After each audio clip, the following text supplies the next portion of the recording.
Hey, what's going on? This is Ryan. Welcome to the latest video. I'm going to go over the Shawnee Mission Triathlon and Duathlon athlete guide. So, in your emails, if you're signed up for the race, you should have got the attachment. If you click it, it takes you to issue.com, and that's what they use to do some of their publications and everything. So, click that link. This is what you should end up with. I'm debating, that picture kind of looks like me, but that's not my bike that I've had. That's a uniform I've had, but that's not the color helmet I've had. So I'm not sure who that is. It might be me and some interesting color and dynamics, but whatever. This is going to be your athlete guide for the 2023 version of Shawnee Mission Triathlon Duathlon. So I'm going to go through it because a lot of people have questions all the time about the event and other things, and walk them up. It's in the athlete guide. So if you watch this video and get anything out of it, hopefully you're thinking, maybe I'll go look in the athlete guide before I just post a random question on Facebook, and hopefully I get the right answer. So, in there, I have a little directory of all the pages and everything, what's going on.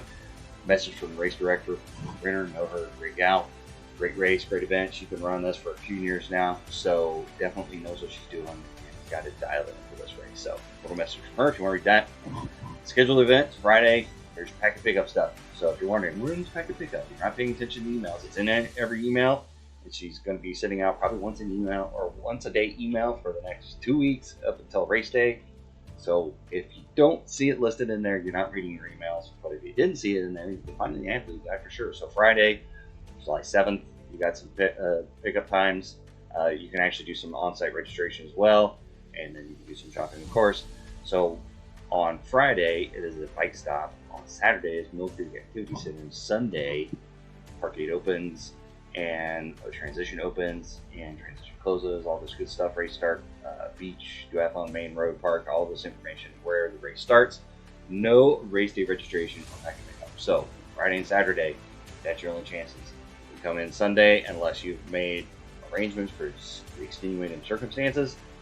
You're not showing up Sunday, getting your packet, or signing up for the race on race day. So just be aware of that. Make sure you read the athlete guide. It's all in there. There's some rules about competitive rules, transition rules, swimming conduct, cycling conduct, running rules, general race rules. So if you're trying to qualify for USAT Age Nationals, you're trying to qualify for any other events, trying to podium, trying to use that for any other catapult lead to other aspects of triathlon, this is what you need to be making sure that you're not breaking the rules you didn't know about. So there's just little nuances for USAT in order to be a sanctioned event by USAT. We got to follow these certain rules. So the competitive rules are in there, and you should know about them. This is where they're at in the athlete guide. So make sure you read that. Pre-race information. They've got all the addresses for Bike Stop, Mill Creek Activity Center, Theater in the Park, and Shawnee Mission Park Arena is where the race is happening at. The race site is more important. Maybe if you're going to do a practice ride or run or something like that. You can only do practice swims at the swim beach, which is where the swim starts.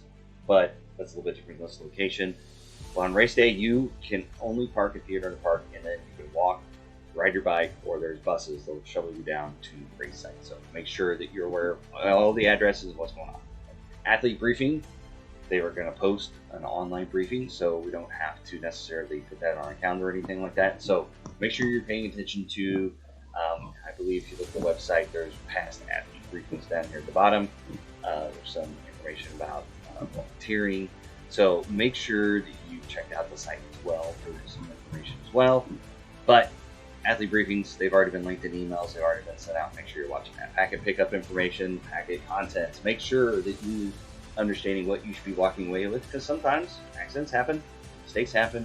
Make sure you get your timing chip, race number, swim cap, race shirt, and any promo items that sponsor. Worst case, if you get to race day and you realize that you get a chip, they usually have backup chips that you can go get at the timing tent, something like that. Race numbers, ultimately, if you forgot them or didn't do them or didn't get them, they'll have Sharpies on site that they'll put the race numbers on, so make sure you pay attention to that, swim cap, all that kind of stuff. So make sure that you check your packet before you walk off. Make sure you got all that information. State championship information. So this race is a Kansas State Championship qualifier. So make sure for high schools, for clubs, make sure you read this information if you're out there trying to do this event as part of the state championship, trying to get points, trying to do anything like that for your club, for your high school, or anything like that. This page is for you. So make sure that you are checking that out. And a nice little advertisement, 20% off free race labor, parts, accessories. So when you're doing your packet pickup on Friday, make sure you're taking advantage of that. Some few links to some different races, the different races they do, the different races they're affiliated with. I'll be doing Cowboy Up personally. Lake to Lake, I'd love to do it, but I got a conflict for that one. Some training partners in there. Notice that I'm as well. We've got some other coaching and other clubs in the area that help with coaching and racing. Race day parking, make sure you know where you're parking at, make sure you know where the other park is, and be earlier is better than later, because you don't want to be caught in line stressing out about being parked and being down to the arena for the race. Pre-race battle braids, there's a little information there for the gals and some guys who have longer hair that would like to get braids in their hair. This is a way that you can get that taken care of and get some help for that so you keep your hair out of your face. Race identification, so you're wondering, where do my stickers go? What am I supposed to do with all these numbers and stuff? This is where your information comes in play. Race numbers, body marking, so if you should get race numbers in the bags. If you didn't, if you lose them, or if I'm misspoken or whatsoever, you can always write them on your arm yourself, or usually they have body marking as you come into transition. So make sure you're prepared, make sure you read through all the body marking information and know what you're supposed to be doing with it and what different things mean. Race day information, transition, body marking, bike support, aid stations, safety, weather, timing and results. That's going to be important. It's in emails as well, but now they've got an app out. You can kind of track it live in the gist of the Ironman Tracker app. So download that. Your family, your friends, anybody you want to brag to, they can track you on race day. It's timing mats. You get live updated information. So athletes, you don't have to race, pop up to your phone and kind of see where your results are at and see where things are at. So that's kind of nice as well. Awards, make sure that you're paying attention. If you were at a podium, if you didn't get anything, post-race food, Chick-fil-A, be there, be square. A little bit different than your average bananas and oranges. So that's going to be nice as well. Photos, race shirts, all that good information. Like, this is a little bit different because I've done videos on Ironman events and stuff, and more than half of it, this is only 26 pages long. Usually the Ironman guides are about, even for half Ironman, it's 52, 56 pages long, and half of it's advertising. So this is nice. It's got all pertinent information, so you got to read every page. And if anything in question, you can always print it off. If you like a paper, you're a paper kind of person, you like the paper and the wrestling, you gotta carry it around with you. You can access it on your phone, you can access it on your computer, or you can print it off and have it. Transition, make sure you know where you should be racking your bike. Notice you're not going to have an assigned number in your spot, but you're going to have areas of racks. So the earlier you get there, the better or worse spot that you can pick or not pick. So just make sure you're aware you're not going to get assigned a specific spot in transition, but you're going to get an area assigned to you, and that's where you want to rack your bikes. So make sure you're paying attention to that. They'll have boards there as well in transition, but if you get there nice and early, it's a little bit dark, you won't be able to board it well necessarily, but make sure you know you need to be racking in a certain spot for your event, depending on which one you're doing. Heat sheets. This is when everything's starting. So 6:30 a.m. Olympic, long course, short, and super short. So notice they have short course waves. They have long course. Both are in waves. Olympics are both in wave starts. And then if you want to do time trial, they have short course time trial for super short. So just be aware of that. There's some wave starts and some time trial starts. So make sure that you're signed up for the right one you want to be in. So when you pick up your packet, your cap should correspond to these colors usually. So notice over here, there's cap colors, and this is what they correspond to. So make sure you check your cap, know what wave you're in, and agree with that wave that you should be assigned to. Because if you've got a purple cap and you're supposed to be in the Olympic wave, it might be an issue. Make sure you sign up for the right event or something like that. Wires get crossed all the time, so make sure you pay attention. Duathlon will start Main Park Road North Transition and Green start time 6:30 a.m. So you can't say you didn't know when you're going to start. In here, if you haven't looked online, they've got them online on the website, but they've also got course snaps. So you need to at least make yourself aware and know where the turn positions are for each one of these different areas. And I'm going to turn my volume on the computer here just to make sure that we don't sounds. So there's a nice little advertisement there, package answers for FedEx. But anyway, what brings the bacon sometimes. So make sure you know the course, know the turnoffs for different links, and it's all color coded here, so know where you're going. The bike map, I mean, pretty much it's going to be the same course loop, for everybody, but it just depends on how many loops you're doing. So make sure that you're paying attention how many loops you should be doing, and that's how many times you go around the park.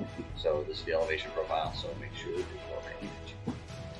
On the run, so this is where it's going to be a little bit interesting because there's going to be 1, 2, 3, 4, 5, 6, 5 different distances, and then there's going to be duathlon run number 1 and number 2. These are different distances. So make sure that you know which course you're doing, because you're going to want to know where you need to turn. Because if you turn at the wrong spot, you'll be cutting the course short, or if you turn in the wrong area, you'll be going way longer than you need to and really want to. So make sure that you know what color your corresponds. You know, if you're Olympic, you're following the blue arrows, long try, green arrows. And if you've done like me, long try in the past, we signed up for Olympic, make sure that you're aware of the difference, and you don't just lock in and be like, well, I've always followed the greens. When you follow the green, make sure they'll have signboards there too, but make sure you follow the right colored arrow. So I would definitely kind of review this map and make sure that you're comfortable and you kind of know where you should be going and turning and doing all the course, and make sure you don't miss any turns because it's changed a little bit. Notice this little section right here is kind of a loop and out and back. We used to go up here north a little bit and do a little loop and then come back a little out and back area. They've changed that a little bit to make sure that they catch more athletes with aid stations and make it more conducive for support. So make sure you're paying attention because, of course, it's a little bit different this year. So long course triathlon, we pass aid station, streamer trail 2 times. Olympic triathlon will pass aid station on streamer trail 3 times. So make sure that you're paying attention. How many times you can pass these aid stations? How many times you can do these loops?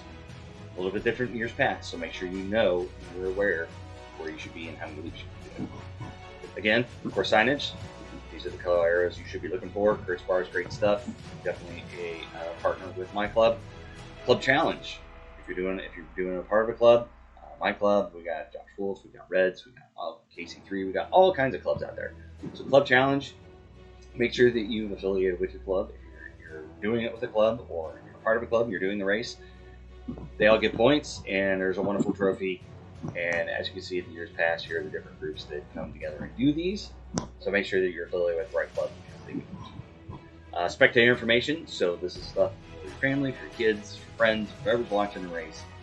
The app is great. You can download it and now track your athlete on the course. So when they're doing those back loops and spectators are hanging out in the arena, parking lot, and transition, you can't really see what's going on. They at least know where you're at, what you're doing. They can go over to the finish line when you're kind of getting close to it. Free cheer signs.